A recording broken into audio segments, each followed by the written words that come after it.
কি সুন্দর দৃশ্য! আপনারা একবার দেখেন। এই দৃশ্য কি আপনি কোথাও পাবেন? কখনোই না।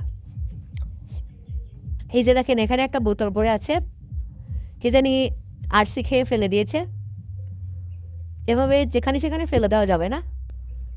রাস্তার এক কোণে ফেলে দিতে হবে, ডাস্টবিনে। এখানে কত ময়লা আবর্জনা আছে, তারপরেও দৃশ্যটা দেখেন একবার। কত সুন্দর!